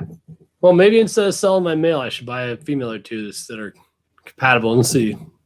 And you know what? About. Like so, I rarely put the hog noses in my channel, but I do on certain occasions. And when I do, man, I get a bunch of messages saying like, "Hey, we want a hog nose when you produce some." You know, and that's something I noticed. Like when I went to the Super Show, I was expecting to just find whatever I wanted with those, and there wasn't many at the show, man. I mean. They just weren't there. I had to morph market most of mine. So Corey wants to know, you working with any legged creatures other than your children? That's a great question. I have my mascot beaded lizard, which will be my garbage disposal once it's full size. But there's no breeding plans with him. I don't know. I just call him a him. He might be a her, but yeah, that's my only legged animal. Well, my kids have a leopard gecko apiece that they're going to breed, a male and a female, but that's their thing. So anything you want to pick up that you don't have? Anything you want to work with? You know, I did a video at Primitive Reptiles place with his Asian water monitor that it's actually passed away at this time. But I mean, just holding that, it was like a 3-year-old one. So it was pretty big, but not all the way full grown. And like, dude, there was like a spiritual connection. Like, I'm not even like a religious type guy, but like just holding that giant animal and it like just being cool and seeing how intelligent and stuff it was. I wouldn't mind like having a monitor of some sort someday when I have room and the time to socialize it. Like at this point in my life, it's just not a viable option. But someday, I mean, I'm not really a legged creature type guy except for my fur animals. But man, that monitor was like something else. Yeah, I can get behind that for sure. I mean, you see how Elvis is with Brian Barczyk and that on his videos and stuff. And, you know, I'm the same way. I want something like that, but there's absolutely no way I could do it here. I just don't have the infrastructure. I don't have the square footage. Just, it would be cruel to put it in this 6-foot cage down here and not have anything to do with it. But if I do get to the point where I've got room to build a super cool, 10 by 10 by 10 cage or something, I want either, I don't know that I would get a water monitor just because they get a lot bigger than I need, but I've always been infatuated with the Bell's phase lace monitors. I think those are freaking rad, Yeah. Yeah. Any of those monitors really, I mean, they're pretty phenomenal, but Justin just got that Black Dragon from Kevin. Yeah. Right. Dude, that looks so rad. And he's already like a puppy dog. It's so cool. Yeah. Yeah, that made me want him even more. I was like, see, I was on to something there. But from filming that video at Sky's house, like he let me in on all the work it is. Just having one monitor that size, it was like, it's a full-time deal keeping it socialized. And he had a cage on casters, all of expanded metal and box tubing that he had made with water pumps in the pond. And I mean, it's a big ordeal just having the one, you know. So yeah, it's a lot of responsibility. It's interesting. You know, Will's got I think 2, something like that, of the blue tree monitors not long ago. And he was saying to somebody in the comments that they're awful. He should have just got greens. I didn't realize there was that much of a difference just in the subspecies in demeanor in that.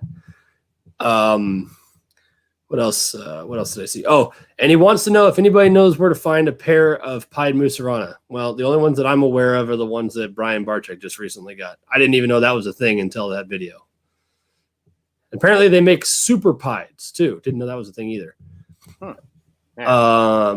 Super pied musaranas are it's like a suma pied or like a panda pied. Like it's all white with just a black head or a spot here and there. It's pretty crazy. Oh, that's trippy. Let's see here. We're starting to come up against the wire here, so I'm just trying to get caught up. Oh, okay. That explains the question. So there's been more captive breeding done with greens than blues.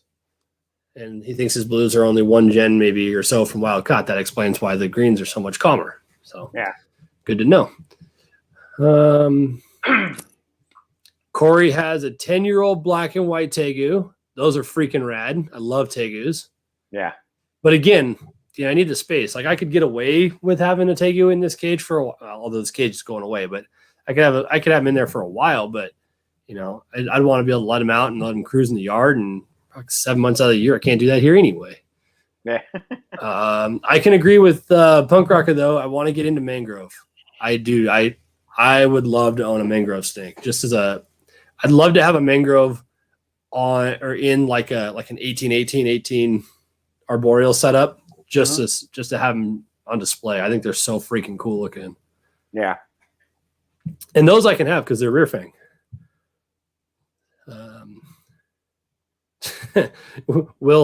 Will's already starting to offer up his blue to Tyler. That's funny. Let's see. So Corey, if you're still in here, again, Corey's in Colorado.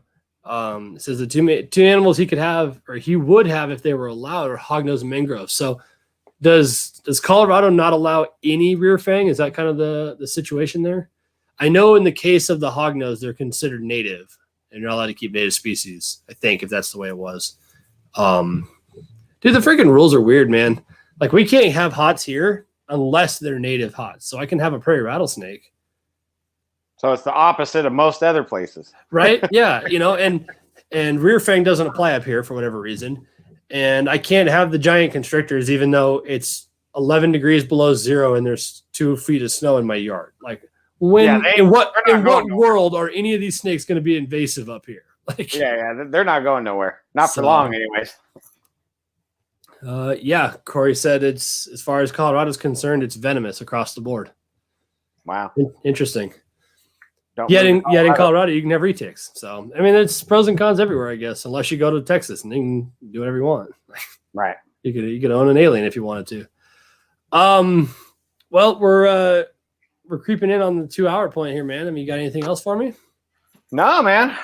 Just thank you for inviting me to be on, man. It was an honor. And yeah. You gotta say thank you to Will, man. He's the one that set you up. Hey, man, you know. Yeah, I'm not a slacker. That's all I can say on that one. Wow. Yeah. I mean, let's put it this way. I think that Tyler should blame Will. Because if Will was on here, we'd have been talking snakes the entire time. Because Will's got a bunch of shit that I ain't ever seen and heard of before. I mean, he's got ridiculous stuff that doesn't exist to the rest of the world. Yeah. But since he bailed on me tonight, you and I talked social media and going to prison instead. So it's all at the end of the day, it's all Will's fault. Man, we covered prison, we covered social media, we covered snakes, things with legs. I mean, this was a variety show. It's all rounded, man. That's how it goes. I think it's way more fun. And the difference is between our podcast, or what I like to call it vidcast or whatever, is that I don't come into this as a snake breeder discussion, Right. I couldn't care less if we talk snakes. I mean, we get there eventually. You know, on Sunday with Brian Barczyk, we talked more about like anxiety and social dilemmas and personalities and all kinds of crap. We almost never talked snakes, which is cool. And that was kind of how I breached this. And then the other contrast to that is Billy's podcast, where Billy rants for 4 hours and we get to watch him do it. Yeah. I love Billy's show too. I do. I try to tune in as much as I can. I have my daughter all day on Mondays on my own. And so Billy's podcast usually starts right before, or, you know, an hour or so before her bath and bedtime and that. So I try my best to catch up as much of it as I can, but I do watch that one regularly. Yeah, I guess that's about it. Tyler's trying to save face, man. He's like, I just came here to support you and talk insights. Can't talk insights and bitch that we were talking insights just on social media instead. So yeah, I mean, it was insights on all kinds of stuff. Here's an insight for you, Tyler. Man who goes to sleep with itchy butt wakes up with stinky fingers. Bam. I think that's an appropriate place to call it. Dude, I don't even know how to respond to that. That's a dad proverb if I've ever heard one. Hey, I'm a grandpa at this point, so I was gonna say, as a new dad, I kind of I can see right through dad jokes now. Like I totally understand. Yeah. They land with me. I get it. You know. Yeah. All right, man. Hey, I really appreciate you coming on. We'll have to have you back here in a couple of months and see how your season's doing. Yeah, absolutely, man. And maybe we'll actually talk snakes that time. All right, just for Tyler. Well, it'll be all ball pythons that time, all right? Well, I'll make sure not to invite him next time. No. All right. No, man, I appreciate it. I'm going to set you aside real quick and sign out with these guys, and we'll chat. All right, guys, there you go, man. Freaking all the way up to 50, I think I saw in here at one point. So, dude, thanks everybody for cruising over here on the Tuesday night. This is moving forward where we're going to be. It just works out better for my schedule more than anything. And actually, oddly enough, a lot of people have more time on Tuesdays to partake or participate. So I appreciate you guys coming back and hanging out and supporting the stream as always. You know, I see a bunch of people in here that come through all the time. We got a bunch of new people, so it's been rad. So I appreciate Will. You know, I give Will a hard time, but we'll get him on for sure. I definitely want to talk shop with him as far as the ball python game is really concerned. So we'll get him on here soon. We'll have to have Corey up and a bunch of these other guys, but that's going to do it for tonight, you guys. I'm actually working on a video, so this Thursday there should be one on the channel, even though I've missed a couple weeks. And most of the surprise is spoiled, but yes, I do have stuff coming on the infrastructure upgrade, so stay tuned to that. But that's going to do it. I'll see you guys in the next video. And I always forget to do this at the end. I don't even have to look. I know what it is. Next Tuesday. This is the one that's probably going to get me in trouble, but so be it. I don't care. Next Tuesday, same time, same place. Tyler Nolan. I'm just going to leave it at that. So super excited, but we'll see Tyler Nolan next week, and we'll get some of his insight and what he does in his world. So I'll see you guys next week right here. See ya.